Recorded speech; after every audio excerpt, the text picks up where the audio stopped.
I love small phones, but there was a time in the past where the bigger a phone was, the better it was for me. Like, I wanted my devices to be just a jack of all trades. I wanted them to be able to replace my laptop if I'm out and about and I need just a computing device to do something simple and I'm not here on my desktop PC to actually do the real work. I wanted my phone to be able to be a tablet if I'm on a flight and I just want to play some games, or I just want to watch some media, so a bigger screen is better. If I'm doing remote gaming, if I'm just playing a game from my PC over the cloud or from my PS5, a bigger screen would be a better experience. And to an extent, I just felt like I wasn't compromising by picking the bigger display every time I was given the option. But, I feel like I've changed. And in a lot of ways, the industry itself has changed. Like, I still remember when the iPhone 12 mini came out, and it was kind of around that period where it felt like a revelation for me.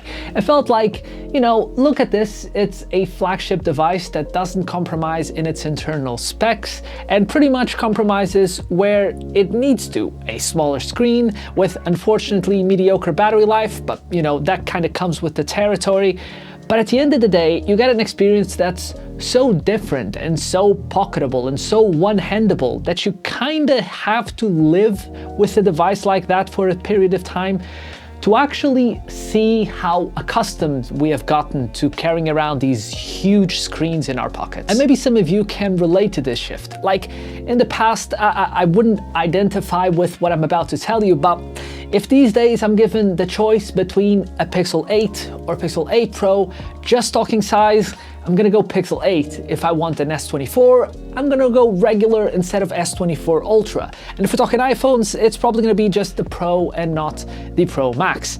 And the problem is, you kind of have to compromise to make this choice in a way that you probably shouldn't, but it's kind of convenient for brands the way that they step up the price going up the ladder, that you have to actually make some choices that go beyond just the device's size. And at this point, we've been accustomed to the compromises, like the big device, oh, only this one can have the big 200 megapixel sensor, looking at you, Samsung, or, oh no, we can't have the periscope lens on the smaller device, even though kind of the entire mechanism is mostly predicated on having a thicker device, which most of the times the Ultra devices aren't really thicker, but you can't. If you want the periscope zoom, you gotta go for the bigger model. And this year we've even seen things get weirder, like Google kind of nerfing 4 gigs of RAM for the regular Pixel 8 and just giving it 8 gigs compared to 12, and then just keeping software features for the 8 Pro, and then maybe later for the 8 if people complain enough.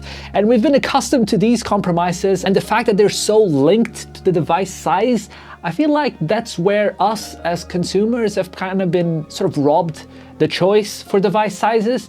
And certain segments of the market are particularly bad when it comes to this. Like, trying to find a device these days in the budget territory that isn't 6 inches, 6.5 inches. And it kind of becomes a problem that's sort of self-propels itself. Like, most people don't care too much about their device's size. Sure, some of them prefer bigger or smaller, but if the industry as a whole only gives them sort of bigger device options, then they're kind of just gonna pick the bigger device. And then economies of scale sort of take over the rest. And big phones are apparently what everyone wants, and then now you don't have a choice that much. And this is where I'll stop with my doom and gloom, small phones are dead kind of narrative, because I don't believe it. Like, I've seen this year where, for example, ASUS, in the past, their bastion of small phones, the last stop if you want a tiny device, the ASUS ZenFone 10.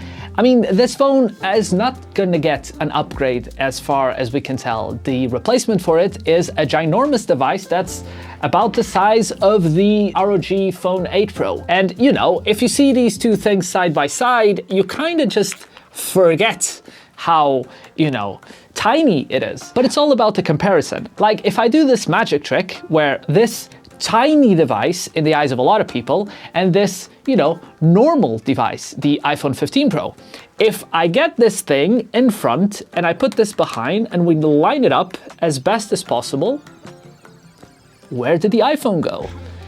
And it kinda is the truth in a lot of ways. Like, don't get me wrong, this isn't a mini iPhone, this isn't an HTC One M7. Those devices were much tinier, much more compact than even this tiny guy.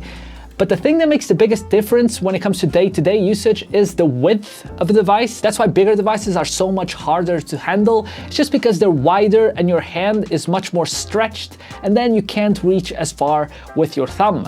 But devices like this are not dead. The regular S24 is not much bigger than this, and it kind of feels about the same when it comes to one-hand usability. And the regular iPhones are another example. And this year, we're probably gonna get a smaller Pixel 9 Pro, which is probably going to be about the same size as all these devices. So in a lot of ways, small phones aren't dead.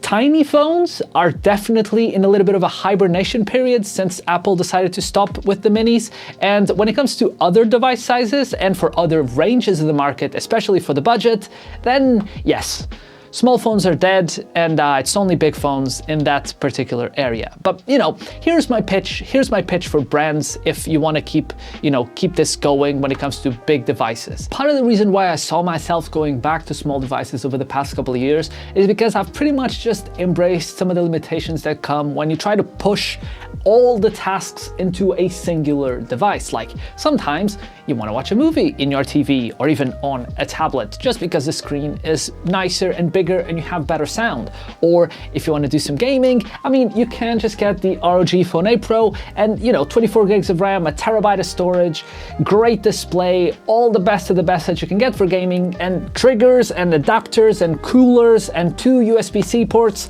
But at the end of the day, you're still just going to be playing mobile games on a phone. And it's not going to live up to how good a gaming experience you can get on a PS5 or a gaming PC. Or if you want the best of the best camera and you go for the Ultra Samsung phone and you just spend whatever the difference is these days between the regular S24 and the S24 Ultra, maybe you can just buy a better camera with that budget and just keep the smaller device and all of its physical advantages and just embrace the limitations. Just embrace them. Because it gets to a point where, yes, a smartphone can replace a lot of devices in your life, but your question really should be, should it?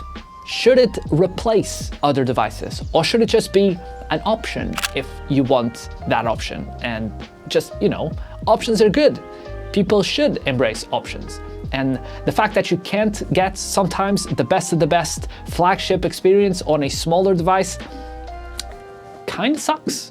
Kind of sucks that you have to increase the display size if you want a better camera. Kind of sucks you have to increase the display size for more RAM for AI features.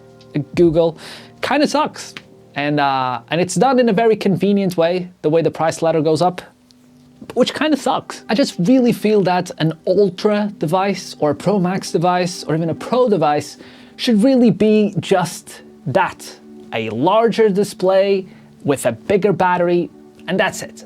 Everything else, the LTPO displays, the extra RAM, the extra camera, the bigger sensor, all that should come to a model with the same name, except removing the Ultra part, and just have it that way. Don't just put these features on the biggest model, because chances are you're just removing choice for people.